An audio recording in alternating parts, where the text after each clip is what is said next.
Hello. आपण आधीच्या व्हिडिओमध्ये ग्लायकोलिसिस म्हणजे ग्लुकोज विघटनाबद्दल बोललो आहोत. ग्लुकोज विघटनाच्या प्रक्रियेत ग्लुकोज जो रेणू 6 कार्बन अणूंनी बनलेला असतो तो तुटतो, त्याचं विघटन होतं आणि 2 पायरुवेट किंवा पायरुविक ॲसिडचे रेणू बनतात, ज्यात प्रत्येकी 3 कार्बन अणू असतात. ही प्रक्रिया 10 पायऱ्यांमध्ये पूर्ण होते आणि हे होत असताना ATPचे 2 रेणू आणि NADH2चे 2 रेणूसुद्धा तयार होतात. हे तयार झालेले NADH2चे रेणू अधिक ATP तयार करण्यासाठी वापरले जातात. ठीक आहे.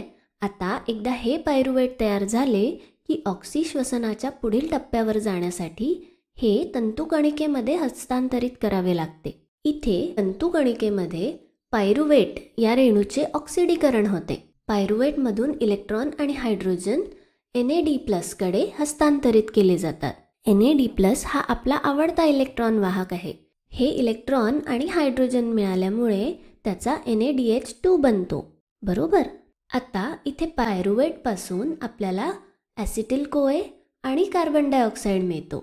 पायरुवेटमध्ये 3 कार्बन अणू असतात, ज्यातले 2 ॲसिटिल कोएमध्ये असतात आणि 1 कार्बन डायऑक्साईडमध्ये असतो. मग पायरुवेटच्या 2 रेणूंपासून आपल्याला 2 ॲसिटिल कोए आणि 2 कार्बन डायऑक्साईड रेणू मिळतील. आता जर तुम्हाला आठवत असेल तर ग्लुकोजच्या प्रत्येक रेणूसाठी आपल्याला कार्बन डायऑक्साईडचे 6 रेणू मिळतात, म्हणजे ग्लुकोजचं पूर्णपणे विघटन होतं असं आपण म्हणतो. तर या 6 पैकी 2 कार्बन डायऑक्साईड रेणू ह्या टप्प्यामध्ये तयार होतात. आता NADH2 बद्दल बोलूया. हे अधिक ATP तयार करण्यासाठी पुढील टप्प्यात वापरले जाते. पण या अभिक्रियेचे सगळ्यात महत्त्वाचे उत्पादित आहे ॲसिटिल कोएन्झाईम A किंवा ॲसिटिल कोए, जे नंतर पेशी श्वसनाच्या पुढच्या टप्प्यात म्हणजे क्रेब्स चक्रात वापरले जाते. आता पायरुवेटपासून ॲसिटिल कोए बनणे ही जी प्रक्रिया आहे ती ग्लायकोलिसिसला म्हणजे ग्लुकोज विघटनाच्या प्रक्रियेला क्रेब्स चक्राशी जोडते. म्हणून ही जी अभिक्रिया आहे तिला लिंक रिॲक्शन किंवा लिंक अभिक्रिया किंवा जोडणी अभिक्रिया असं म्हणतात. तर असं आहे की जोडणी अभिक्रिया मूलतः पायरुवेटपासून ॲसिटिल कोए तयार करते, सोबत कार्बन डायऑक्साईडचे 2 रेणू आणि सोबतच कार्बन डायऑक्साईडचे 2 रेणूसुद्धा तयार करते. नंतर हे ॲसिटिल कोएचे 2 रेणू क्रेब्स चक्रामध्ये जातात. आता आपण बघू क्रेब्स चक्र काय असतं. लिंक रिॲक्शनमध्ये तयार झालेले ॲसिटिल कोएन्झाईम A हे क्रेब्स चक्र सुरू करते.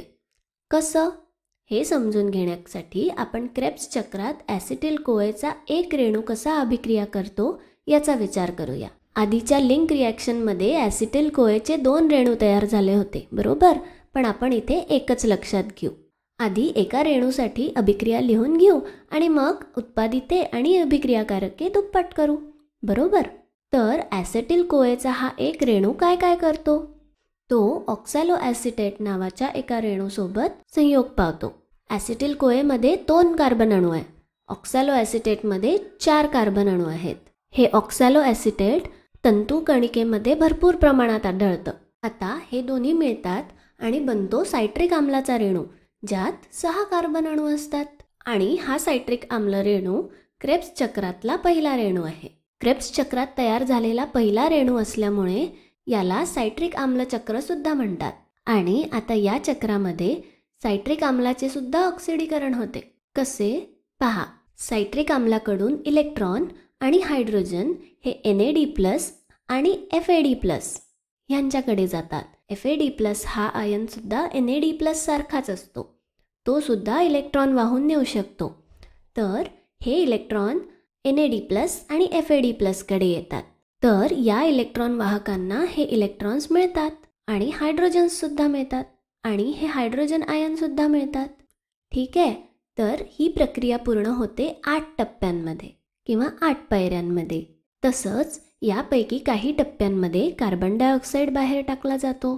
त्याचप्रमाणे ATP आणि GTP हे सुद्धा तयार होतात. आता तुम्ही म्हणाल GTP म्हणजे काय. GTP म्हणजे ATP सारखाच एक रेणू असतो, ज्याला ग्वानोसिन ट्रायफॉस्फेट म्हणतात. आणि हे सुद्धा ऊर्जेचं चलन ATP प्रमाणेच वापरलं जाऊ शकतं. आणि मग परिणामी काय काय तयार झालं पहा. या ऑक्सिडीकरणामुळे आपल्याला NaDH2चे 3 रेणू मिळतात, FADH2चा 1 रेणू मिळतो, कार्बन डायऑक्साईडचे 2 रेणू मिळतात, 1 ATP आणि 1 GTP सुद्धा मिळतो. आणि इतकं सगळं झाल्यानंतर शेवटी काय बनतं? ऑक्सॅलो ॲसिटेट. ऑक्सॅलो ॲसिटेट पुन्हा एकदा बनतं आणि म्हणूनच याला क्रेब्स चक्र म्हणतात किंवा सायट्रिक आम्ल चक्र म्हणतात. ही अभिक्रिया अशा चक्रीय स्वरूपात होत राहते. तर प्रत्येक चक्राच्या शेवटी ऑक्सॅलो ॲसिटेट पुन्हा तयार होतं. आता लक्षात ठेवा की आपल्याला ॲसेटिल कोएच्या एका रेणूपासून हे इतकं सगळं मिळत आहे. पण जोडणी अभिक्रियेनंतर आपल्याला ॲसेटिल कोएचे 2 रेणू मिळाले होते. तर मग 2 ॲसेटिल कोएचे रेणू 2 ऑक्सॅलो ॲसिटेट सोबत अभिक्रिया करतील तेव्हा 2 सायट्रिक आम्लाचे रेणू बनतील. आणि मग क्रेब्स चक्रामध्ये 3च्या ऐवजी 6 NaDH2, 1च्या ऐवजी 2 FADH2, 4 कार्बन डायऑक्साईड, 2 ATP आणि 2 GTP हे सगळे तयार होतील. बरोबर. तर क्रेब्स चक्राच्या शेवटी तंतुकणिकेमध्ये ऑक्सॅलो ॲसिटेट पुन्हा तयार होण्याव्यतिरिक्त आपल्याला ही सगळी उत्पादिते मिळतात. आता या कार्बन डायऑक्साईड रेणूचा विचार करा.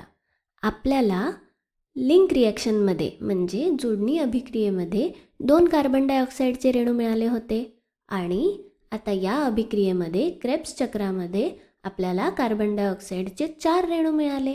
तुम्हाला आठवतं आहे का, ग्लुकोजच्या एका रेणूचं विघटन केल्यावर आपल्याला 6 कार्बन डायऑक्साईड रेणू मिळायला हवे. तर त्यातले 4 हे इथे बनतात क्रेब्स चक्रामध्ये आणि 2 बनतात लिंक रिॲक्शनमध्ये किंवा जोडणी अभिक्रियेमध्ये. ठीक आहे. मग आता याचा अर्थ असाही आहे की ग्लुकोजच्या 1 रेणूपासून आपल्याला हे 6 कार्बन डायऑक्साईडचे रेणू मिळाले म्हणजे श्वसनाची प्रक्रिया आता पूर्ण झाली आहे. ठीक आहे. तर मग क्रेब्स चक्राच्या शेवटी ग्लुकोजचे पूर्णपणे ऑक्सिडीकरण अशा प्रकारे झालेले आहे. आता एकदा पटकन सारांश बघू.